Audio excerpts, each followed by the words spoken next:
Ingin mendapatkan kumpulan lengkap seputar Tanya Jawab bersama Buya Yahya? Dapatkan segera buku Buya Yahya Menjawab, berisikan kumpulan tanya jawab seputar problematika umat yang dikemas secara jelas, lugas, dan ringkas.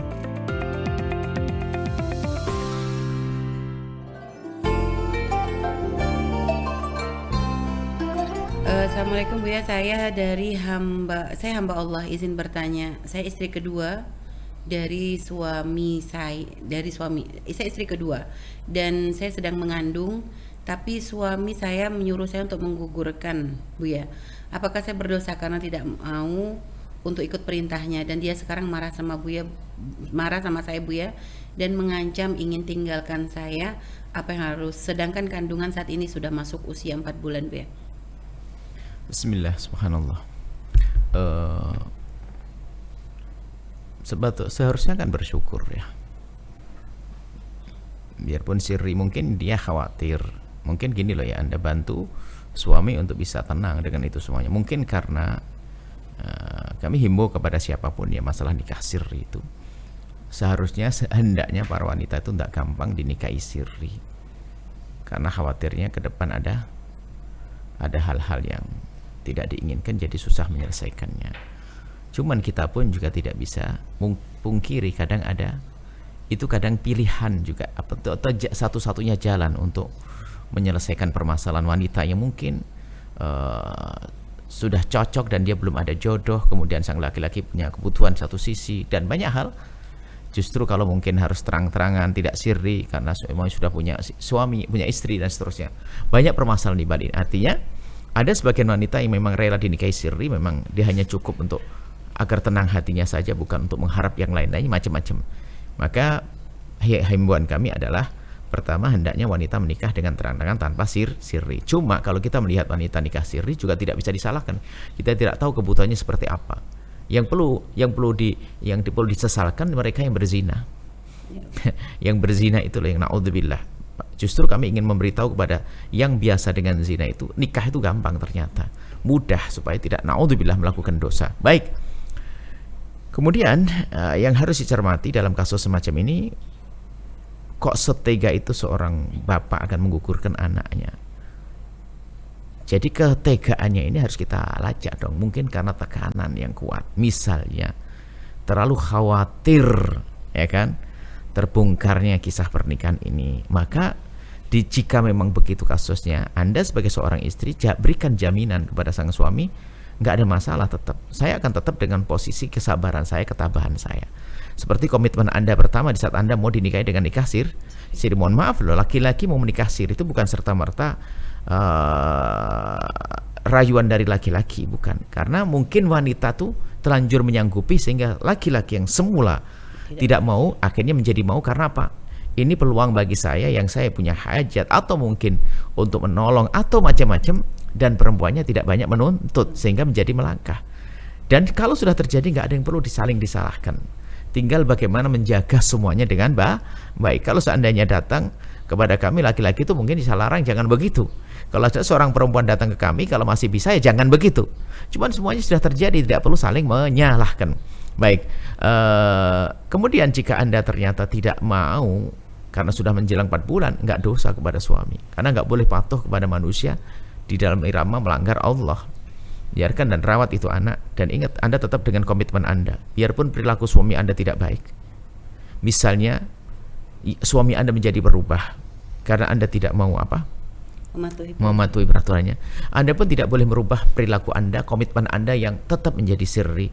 Jangan setelah itu membuat expose, membuat kerusakan, nanti tambah benci suami Anda. Apapun bentuknya, itu adalah ayah daripada anak Anda.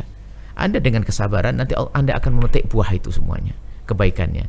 Kadang sebagai wanita itu gara-gara suami berubah, dan berubahnya suami pun bukan karena tidak ingin melanjutkan, karena kepanikan, kekalutannya, sehingga punya perilaku yang tidak menyenangkan. Lah kalau Anda punya perilaku yang serupa, apa yang terjadi? Tambah musuhan, sementara ada janin dalam perut Anda. Maka bertahanlah Anda dengan ketabahan Anda, sabar Anda. Anda tidak disebut sebagai seorang durhaka, dan pada akhirnya akan tumbuh cinta. Anaknya kok nggak mungkin lah, kan begitu ya, anaknya.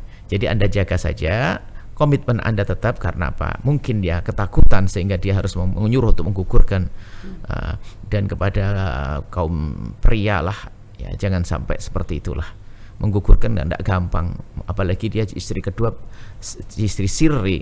Mungkin Anda sebagai seorang laki-laki sudah punya anak, tapi dia merindu anak. Anda mungkin sedih, kalau dia super sedih. Menggugurkan anak itu kan beban sekali, anak kayak bagian dari dirinya. Ya jangan egois dong. Nah, seperti itu. Kalau itu masuk dalam perjanjian misalnya Bu ya, artinya kata Bu ya kan kadang tidak semua laki-laki sebenarnya punya keinginan. Ada kadang karena ada kesempatan yang diberikan atau mungkin iming-iming yang diberikan oleh wanita. Bukan iming-iming, tidak boleh iming-iming soal merendahkan perempuan. Artinya seorang perempuan rela dinikahi dengan gampang kan. Nah, itu kan. Kalau misalnya dari perjanjian awal si lelaki sudah negesin, saya pokoknya nggak mau punya anak loh ya.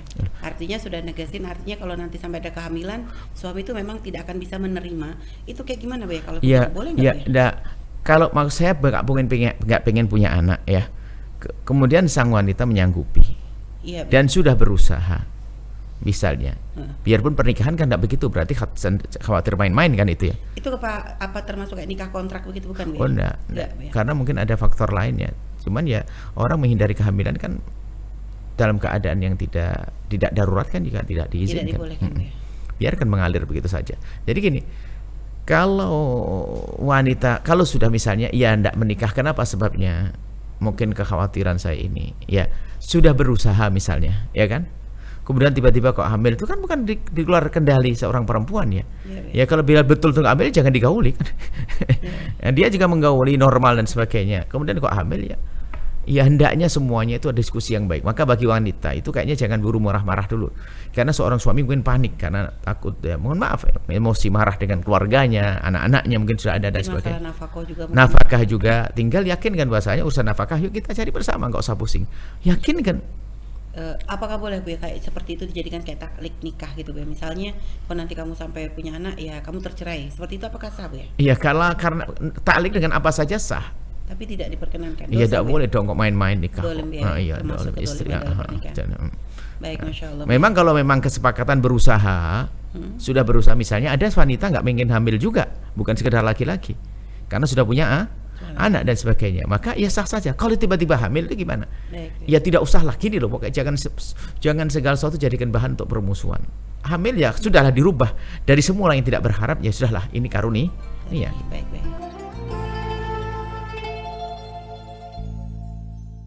Sahabat Al-Bahjah TV, setelah menyaksikan video ini, jangan lupa bersolawat kepada baginda Nabi Muhammad.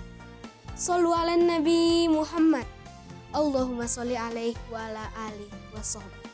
Wassalamualaikum warahmatullahi wabarakatuh.